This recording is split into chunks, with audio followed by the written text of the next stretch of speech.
Profesor Dr. Unifah Rosyidi.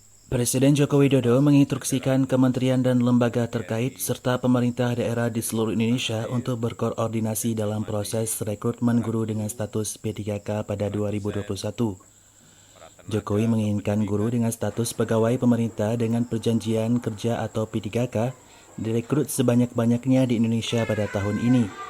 Menurut Jokowi, status guru P3K setara dengan aparatur sipil negara atau ASN. Pada bulan September 2020 kemarin, Presiden Jokowi juga telah menandatangani Peraturan Presiden Nomor 98 Tahun 2020 tentang gaji dan tunjangan guru P3K yang setara dengan PNS lain.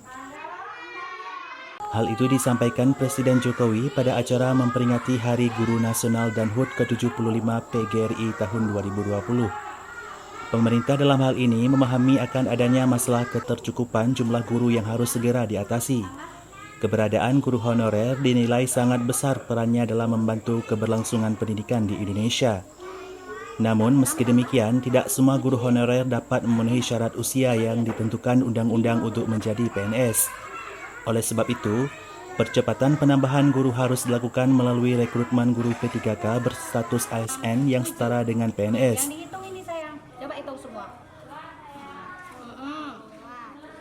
Iya. Pada tahun 2021 ini, kita akan melakukan rekrutmen guru ASN dengan status P3K dalam jumlah yang besar. Peraturan Presiden Nomor 98 Tahun 2020 tentang gaji dan tunjangan P3K, bahwa guru yang berstatus P3K akan menerima gaji dan tunjangan setara dengan PNS lainnya. Menurut Jokowi, kesejahteraan dan jenjang karir guru P3K juga serupa seperti pegawai negeri sipil lainnya.